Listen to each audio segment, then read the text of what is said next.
Salut tout le monde, salut les explorateurs. Aujourd'hui il fait beau, il fait chaud, c'est le moment pour... Non je rigole.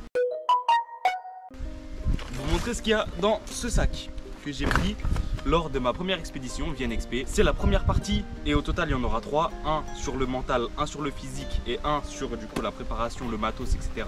qu'on va voir aujourd'hui. Alors, un menu Whopper là pour commencer. On a donc un sac Fort Class 100 litres qui pèse son poids. Donc le sac c'est un MT900 Symbiom 90+10, c'est-à-dire 100 litres.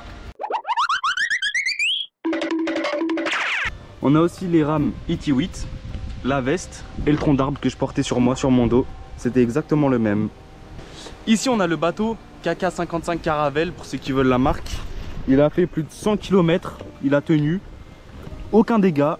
Donc franchement, si vous voulez faire des petites sorties bateau, je recommande parce qu'en vrai c'est un très bon bateau. Et en vrai il a tenu, pour 30 balles ça fait l'affaire. Le plus intéressant c'est ce qu'il y a dans ce sac de Golemont. On va voir tout de suite. Pack opening. Pour l'ouvrir c'est très simple. Bam, bam, ça dégage. Bien sûr je galère parce que j'ai qu'une main. C'est très simple, voilà, c'est fini. J'avoue qu'on dirait c'est le bordel, mais en vrai c'est très bien rangé. Le fait que le sac s'ouvre comme ça c'est très bien parce qu'en fait on a tout à portée de main. C'est-à-dire que si j'ai envie d'avoir la corde, je l'ai. Si j'ai envie d'avoir le sac de couchage, je l'ai. Il y a tout à portée de main et ça c'est nickel. Donc on a un sac étanche 5 litres avec le matos vidéo, on verra après. Des claquettes, ça on s'en fout, pas très intéressant. La casserole, ça on verra après aussi. Le tarp, voilà. La corde, voilà. Le panneau solaire, très petit mais très efficace. Et bien sûr, le plus important, sac de couchage hamac dans un sac étanche, comme ça, toujours au sec. La pompe, sans ça, tu fous rien. Et voilà, on n'a plus rien. Simple, efficace. Ce qu'on va faire pour que ce soit plus efficace, je vais vous montrer tout le matos. Je vais vous donner les références. Et s'il y a des anecdotes, bah, j'en balancerai. De toute façon, je n'ai rien à foutre, c'est ma vidéo. Ok. Bon, le moins intéressant, les claquettes. En vrai, ça m'a servi, c'est efficace de fou. Mais tout le monde en a, ça, il n'y a pas besoin de référence. Tu prends les claquettes que tu veux, tu t'en fous. Alors, regarde comment je les jette. Ensuite, on a la corda de la mañana, de la noche, de las arboles, de tout ce que vous voulez. C'est trop important. Pour le tarp, pour l'escalade, pour tout ce que vous voulez, vous devez avoir une corde chez vous. Sinon, c'est ciao. Ensuite, on a la pompe pour gonfler le bateau. Voilà. L'embout, bah, vous voyez en fonction du bateau. Moi, j'ai dû rajouter celui-là avec une petite corde parce qu'il n'y a que lui qui marche en fait. Et ça, vous voyez avec le bateau, il n'y a pas trop d'importance. Ce qu'il faut savoir, c'est que cette corde là et la pompe, bah, j'ai tout eu gratuit. Du coup, j'ai pas de référence, pas de prix. Enfin, je sais que la corde ça coûte un peu cher quand même, mais j'ai eu gratos. Ça, je suis moldave, ça m'a mis bien. El famoso panneau solaire. On va l'ouvrir. Petit pack opening en bien. Il est très petit. Voilà, il fait la taille de mon torse, on va dire. Mais en fait, au début, je l'ai essayé, il marchait pas du tout.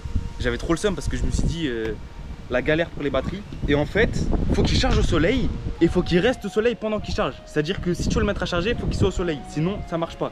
C'est juste ça un peu la galère, mais bon, je l'ai payé combien? Je crois que c'est 30 balles aussi. Et ça a chargé toutes mes batteries. J'ai pu filmer tout le documentaire. Et du coup, bah, ça a marché. J'ai eu de la chance parce que je pensais que ça marchait pas. Bon, après, on a les rames, forcément pour ramer. ET8, comme je l'ai dit, à Decathlon, il y en a partout. Voilà, elle fait 2,05 m tout en haut.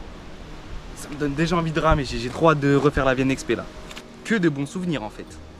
Un des trucs les plus importants, bon parce que je l'ai fait en été, sinon il n'y en a pas trop besoin. La crème solaire les gens. C'est sous-côté, ce truc est sous-côté. Toutes les 5 minutes je mettais de la crème solaire.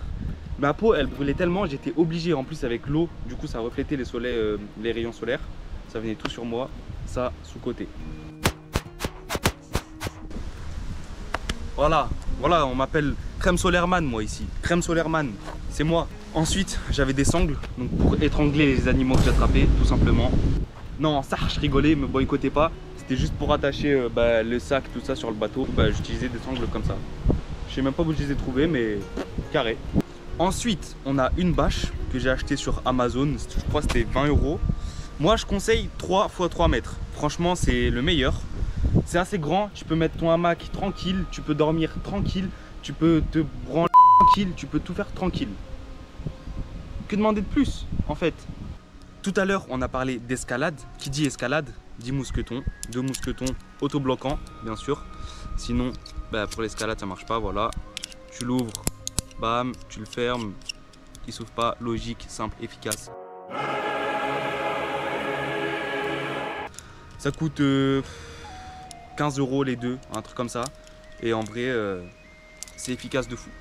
La nuit, tu veux chasser des animaux, tu veux pêcher, tu veux te balader, tu veux faire ce que tu veux. Il faut une lampe frontale. Eh, elle éclaire bien quand même.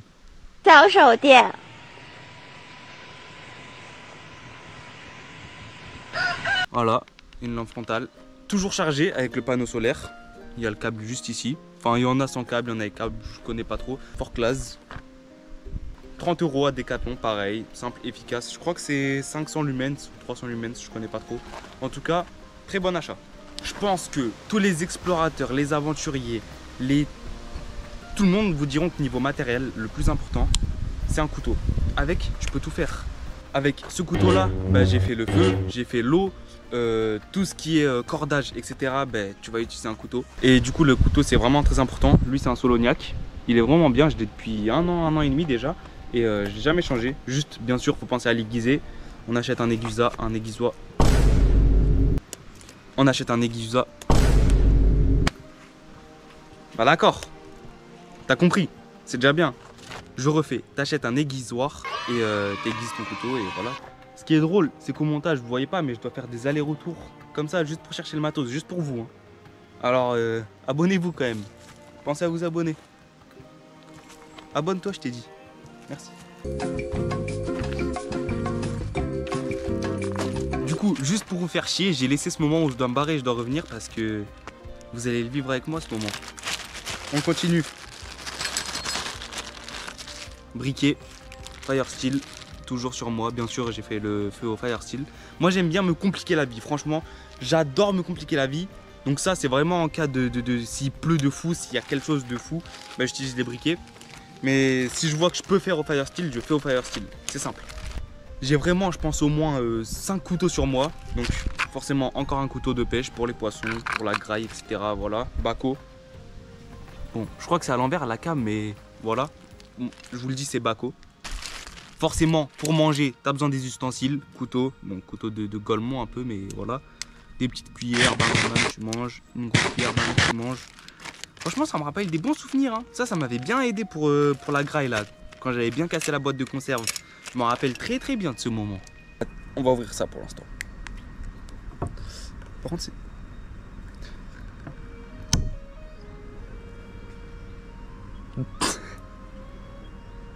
Pourquoi ça arrive qu'à moi?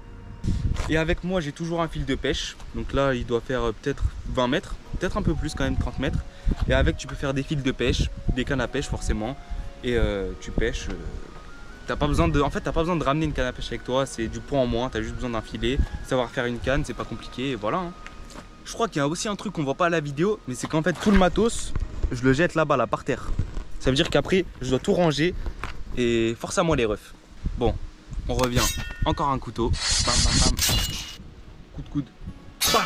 Direct, dans la gorge. Non, ça franchement, ce couteau, bah, c'est mon tout premier couteau. Voilà, je le fais tomber comme un Golemont. C'est mon tout premier couteau que j'ai acheté sur Le Bon Coin. C'était 15 €. Et franchement, il tient vraiment bien. C'est couteau pliable, toujours à avoir sur soi. Tu le ranges dans la poche. S'il y a quelque chose, tu le sors. Tu plantes le gars direct. Il n'y a pas de ralentir ici. Aujourd'hui, on a dit qu'il faisait beau, il fait chaud. C'est le moment pour une corde fluo, tout simplement. Ça nous rappelle la bonne humeur, la joie. Bon, on s'en bat les couilles. Donc, j'ai parlé de la bâche, mais j'ai pas parlé des cordes qui vont avec. Bien sûr, il y avait les cordes qui allaient avec le tarp, tout simplement. Il y avait des petits piquets en or, parce que j'ai payé 40 000 € là, le tarp, c'est tout. Plein de cordes comme ça, là, je dois en avoir une bonne dizaine, de 4 à 6 mètres, pour accrocher le tarp. Par exemple, là, si je mets le tarp ici, la corde, elle va jusqu'à l'arbre tout au fond. Donc en vrai, c'est carré. Me demandez pas pourquoi, mais j'ai une sangle de camion. Je sais pas pourquoi j'ai ça, mais je l'ai. Et je crois que ça m'a jamais servi. Mais peut-être que ça va me servir. Encore une fois, une corde blanc pour rappeler la paix. Pour tous les gens qui disent que je suis un crasseux, eh ben je suis pas du tout un crasseux parce que j'avais pris des vêtements de rechange lors de mon expédition. Je suis pas un crasseux. C'est faux. arrêter ces rumeurs. J'avais un t-shirt et un short, c'est tout. Je suis un crasseux, mais à moitié, on va dire. Ma petite gourde, moment hydratation. J'avais soif, je parle beaucoup, je bouge beaucoup. Ah, quelle belle journée. Bien sûr, bien sûr. En tant que Moldave, comment partir sans alcool à 90 degrés? Enfin là, c'est écrit L'Oréal, je sais pas quoi, mais dedans, c'est de l'alcool à 90 degrés. J'aurais jamais cru que c'était vers 2 grammes. J'aurais dit maximum, je dirais 0,6, 0,7. Je vais pas vous faire sentir parce que ça sent bien fort. Enfin, même vous pouvez pas sentir, je suis vraiment un golemon en fait. Mais pour mes blessures, les moustiques qui cassaient bien les couilles d'ailleurs, j'ai pas pris d'anti-moustique, rien. Bah ça m'a bien servi pour mes petites blessures du soir. Encore de la corde, un scotch. Je sais pas pourquoi j'avais un scotch, mais j'avais un scotch. On est bientôt à la fin du matos et on a les cartes. Bien sûr, les cartes les plus importantes. Ça, c'est une carte que ma mère m'a trouvée. C'est une carte qui va de Limoges et tout aux alentours avec la Vienne, etc. Et moi, j'ai créé une carte que je vais vous montrer tout de suite parce que j'en suis bien fier. C'est une carte que j'ai créée du coup avec ma soeur. Ça suit toute la Vienne. Donc ici, on a la source et ici, on a la fin. Voilà, ça va me servir. Et partout, je mettais les échelles, c'est-à-dire que je mettais 1 cm et 590 mètres. Et sur ma boussole que je vais vous montrer tout de suite, j'avais les centimètres, j'avais du coup les degrés nord-sud, etc. Enfin, une boussole quoi.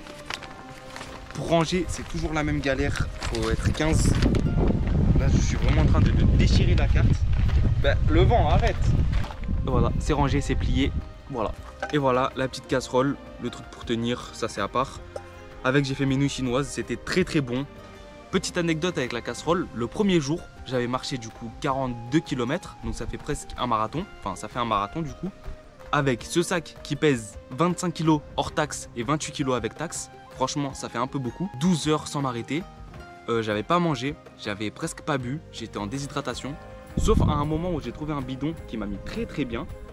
Et je me rappelle qu'à la fin de la journée, je voulais manger et j'étais tellement épuisé que je me suis mis dans mon hamac, j'ai appelé ma mère, qui m'a elle dit de manger, elle m'a obligé à manger et en fait j'étais tellement exténué que j'ai éteint mon tel, j'ai mis tout à charger et je me suis endormi direct. Le jour d'après, j'ai mangé une barre de céréales et j'ai mangé à 15 h où je me suis fait les nouilles avec la casserole, etc. Petit moment anecdote, je me rappelle que j'avais très très faim ce jour-là et c'était les meilleures nouilles chinoises de ma vie. C'est pour ça que cette casserole, on va la baptiser. Je sais pas comment on va appeler cette casserole, dites-moi dans les commentaires. Mais ça, faut lui donner un vrai nom parce qu'elle m'a bien aidé quand même. Dedans, on a tout ce qu'il faut. Voilà. Je sais pas si on voit bien, mais on a du désinfectant. Merde, désinfectant. On a des Doliprane, du bandage. C'est quoi ça? Space-fond. Space-fond encore. Cicatril. Bien sûr, la pince à épiler. Pour s'épiler tout simplement. Non, je rigole. C'est pour les tiques. On va épiler les tiques. C'est tout. On passe maintenant au matos vidéo. Comment j'ai tourné le film? Mon premier film, ma première vidéo de toute ma vie, mon premier documentaire, c'est avec ça. C'est avec ce qu'il y a dedans. Et on va voir tout de suite. On a une boîte de carton avec les batteries des GoPro. C'est-à-dire que je pouvais charger les 3 batteries en même temps. J'avais au total 3 batteries de GoPro. Et ce kit, là avec les 2 batteries et le chargeur, j'ai payé ça 25 €. Quand je faisais du bateau, je faisais des stories, Insta, etc. Et du coup, ma mère m'a acheté ça. C'est un truc pour mettre le téléphone dedans. Comme ça, l'eau, elle rentre pas à l'intérieur. Forcément, j'avais des câbles, encore des câbles, encore des câbles. 2 petites batteries externes que j'avais chargées à balles. Comme ça, elles pouvaient charger chacun un téléphone à peu près. Et du coup, encore un câble et encore une batterie externe. Celle-là, c'est 30 €. Elle peut charger un téléphone et un MacBook entier. La boussole aussi. C'est vrai qu'il y avait la boussole du coup. C'est carré. Et le sac, il n'y a plus rien dedans. Là, il est assez léger. Il y a aussi 2 choses ultra importantes que j'ai oubliées dans mon sac. C'était le kit de réparation que j'ai utilisé une fois pour réparer le bateau et qui m'a sauvé la vie du coup. Le bateau percé, j'aurais pas pu continuer, ça m'a sauvé la vie. Franchement, ça c'est très important, ça coûte pas cher, 10 € même pas. Et du coup, ça te sauve ton expédition. Et pour ceux qui s'en rappellent, les lunettes. J'ai découvert une paire de lunettes au bord de la source de la Vienne. Belle découverte. Je vais la garder en souvenir celle-là.